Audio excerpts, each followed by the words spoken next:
ಈಗಾಗಲೇ ಒಂದು post release ಟೈಮಲ್ಲಿ ಏನು ಹೇಳಬೇಕು ಅಂತ ಎರಡು ಮಾತುಗಳನ್ನ ಹೇಳಿ ಮುಗಿಸಿದ್ದೀನಿ. ಏನು ಶುಭ ಹಾರೈಸಬೇಕು ಹಾರೈಸಾಗಿದೆ. ಒಂದು ನಮ್ಮ ಕಲಾವಿದರು ಹೇಳ್ತಾ ಇದ್ರು ಆಗಲೇ, ಫಿಲಮ್ಗೆ ಯಾಕೆ ಹೋಗ್ತೀವಿ ನಾವು ಅಂತ. ಪ್ರತಿಯೊಬ್ಬ ಮನುಷ್ಯನ ಜೀವನದಲ್ಲಿ ಸಿಹಿಗಿಂತ ಕಹಿನೇ ಜಾಸ್ತಿ ಇರುತ್ತೆ. ಯಾರ ಜೀವನದಲ್ಲಿ ಗೋಳಿರೋದಿಲ್ಲ.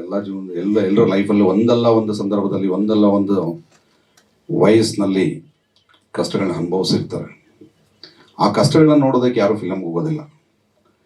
ಫಿಲಮ್ಗೆ ಹೋಗೋದು ಏನಕ್ಕೆ ಅಂದರೆ ಮನರಂಜನೆಗೋಸ್ಕರ. ಒಂದು ಎಕ್ಸಾಂಪಲ್ ಹೇಳ್ತೀನಿ. ನಾವು ಇಲಾಖೆಯಲ್ಲಿ ಇದ್ರೂ ಕೂಡ ಬಹಳಷ್ಟು ಸರಿ ಮನೆಗೆ ಹೋಗ್ಬೇಕಾದ್ರೆ ಕಾರಲ್ಲಿ ಕೂತ್ಕೊಂಡು ಬೇಜಾರಾದಾಗ ಪೂರ್ತಿ ಫಿಲಮ್ ನೋಡಲ್ಲ.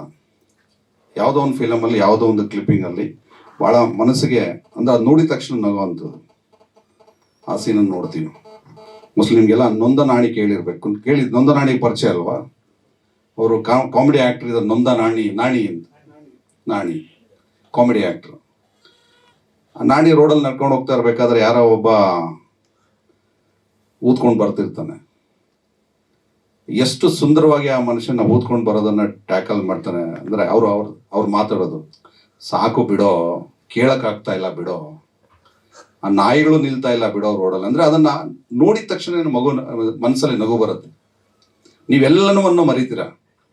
ನೀವು 10 ನಿಮಿಷ ಹಿಂದ್ಗಡೆ ಯಾವ ಟೆನ್ಷನಲ್ಲಿ ಇದ್ರಿ, ಯಾರ ಹತ್ರ ಜಗಳ ಮಾಡಿದ್ರಿ, ಏನು ನಿಮ್ಮ ಮನಸ್ಥಿತಿ ಆಗಿತ್ತು ಎಲ್ಲ ಮರಿತೀರಿ.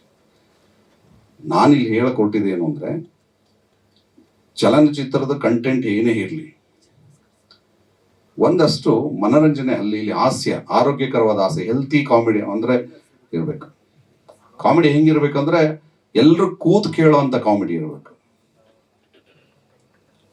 Double, triple, multiple, infinity meaning ಬರೋವಂಥ ನೀವು ಡೈಲಾಗ್ಸ್ನ ಇಟ್ಟರೆ ಸಂಸಾರಸ್ಥರ ಎಲ್ಲ ಕೂತ್ಕೊಂಡು ಒಂದು ಕೇಳೋವಂಥ ಪರಿಸ್ಥಿತಿ ಇರೋದಿಲ್ಲ. ಸೊ ನಿರ್ದೇಶಕರಿಗೆ ಅದು ಕೂಡ ಜವಾಬ್ದಾರಿ ಇದೆ. ಎಲ್ಲದು ಒಂದು ಆರೋಗ್ಯಕರವಾದ ಹಾಸ್ಯವನ್ನು ಅಲ್ಲಿ ಇಲ್ಲಿ ತುರುಕಿ ಮಾಡಿ. ಅದನ್ನು ಮಾಡಿದಾಗ ನಿಜವಾಗ್ಲೂ ಜನ ಅಕ್ಸೆಪ್ಟ್ ಮಾಡ್ತಾರೆ. ಥಿಯೇಟರ್ಗಳಿಗೆ ಹೋಗಿ ಕೂತ್ಕೊಂಡು ನೋಡುವಂಥ ಇರುತ್ತೆ. ಥಿಯೇಟರ್ಗಳ ಟೈಮ್ ಮುಗಿದ ಮೇಲೆ OTT ಪ್ಲಾಟ್ಫಾರ್ಮಲ್ಲಿ ಬಂದ ಮೇಲೆ ಆ OTT ಪ್ಲಾಟ್ಫಾರ್ಮಾಗಿ ನೀವು ಕೊಟ್ಟಾಗ ಅಲ್ಲಿ ಕೂಡ ಒಂದು ಸ್ವಲ್ಪ ದುಡ್ಡು ಬರ್ತದೆ. ಜನ ಅಲ್ಲಿ ಕೂಡ ನೋಡಿ ಎಂಜಾಯ್ ಮಾಡ್ತಾರೆ. ವಡಿವೇಲು ತಮಿಳಿನಲ್ಲಿ ಬರೀ ಡೈಲಾಗ್ ಡೆಲಿವರಿ ಮಾಡೋದೇ ಬೇಡ, ಅವ್ರ ಬಾಡಿ ಲ್ಯಾಂಗ್ವೇಜ್ ನೋಡಿದ ತಕ್ಷಣ ನಗು ಬರುತ್ತೆ. ಆ ರೀತಿಯಾದಂಥ ಒಂದಷ್ಟು ಹಾಸ್ಯಗಳನ್ನು ಚಿತ್ರಗಳಲ್ಲಿ ನಿಮ್ಮ ಸೀರಿಯಸ್ನೆಸ್, ನಿಮ್ಮ ಸ್ಟೋರಿ ಜೊತೆಗೆ ಸೇರಿಸ್ಬೇಕು. ನಮ್ಮ ಪತ್ರಕರ್ತರು ಹೇಳಿದ್ರಾಗಲೇ, ಬಡವ್ರ ಮಕ್ಕಳು ಬೆಳಿಬೇಕಯ್ಯ ಅಂತ. ಅದು ಆ್ಯಕ್ಚುಲಿ ಅಕ್ಷರಶಃ ಸತ್ಯ ಇದೆ. ನಾನು 15-18 ವರ್ಷ ಪೊಲೀಸ್ ಇಲಾಖೆಯಲ್ಲಿ ನಾನು ಎಷ್ಟು ಕೇಸಸ್ ನೋಡಿದ್ದೀನಿ. ಅಷ್ಟು ಕೇಸಸ್ನಲ್ಲಿ ಎಷ್ಟು ಜನ ದಾರಿ ತಪ್ಪಿದಾರೋ ಅಷ್ಟು ಜನ ಯಾರ್ಯಾರು ಅಂತ ನಾನು ಹೇಳಕ್ಕಾಗೋದಿಲ್ಲ.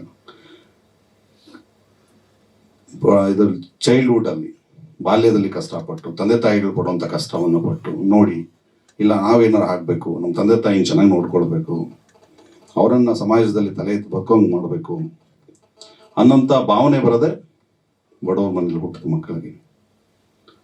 ಹಾಗಾಗಿ ಸಾಧಕರು ಭಾಳಷ್ಟು ಜನ, 80% 90% ಸಾಧಕರು ಅವರೇ ಇರ್ತಾರೆ.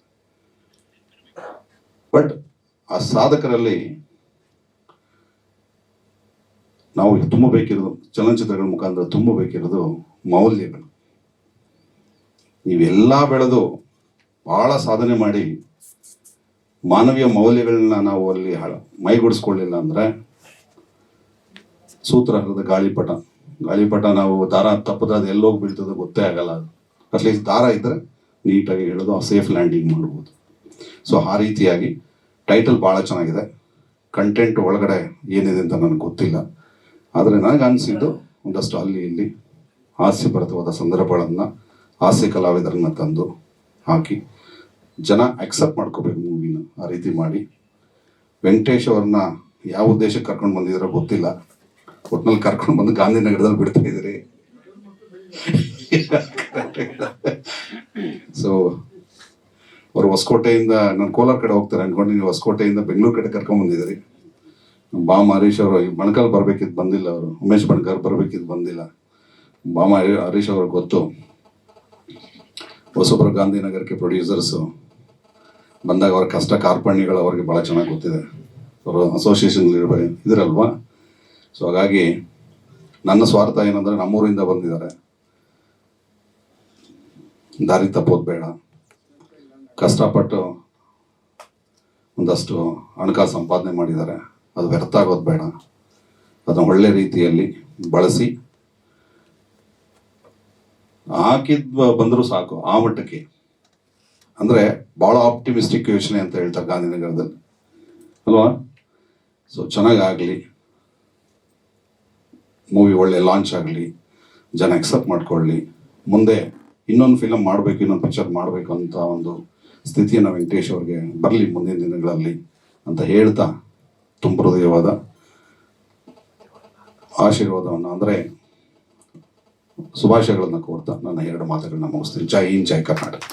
ಸ್ವಾದಿಷ್ಟತೆಯ ಸ್ವಾದ, ತಾಜಾತನದ ಆಹ್ಲಾದ, ಉತ್ತಮ ಆರೋಗ್ಯ ಮತ್ತು ಹೆಚ್ಚಿನ ರೋಗ ನಿರೋಧಕ ಶಕ್ತಿಯ ವೃದ್ಧಿಗೆ ಈಗ ನಿಮಗೆ ಸಿಗುತ್ತಿದೆ ಉತ್ತಮ ಗುಣಮಟ್ಟದ ಪೌಷ್ಟಿಕಾಂಶ Shri Vaidik millet health mix. ಇದು ಸಿರಿಧಾನ್ಯಗಳ ಸಂಪತ್ತು.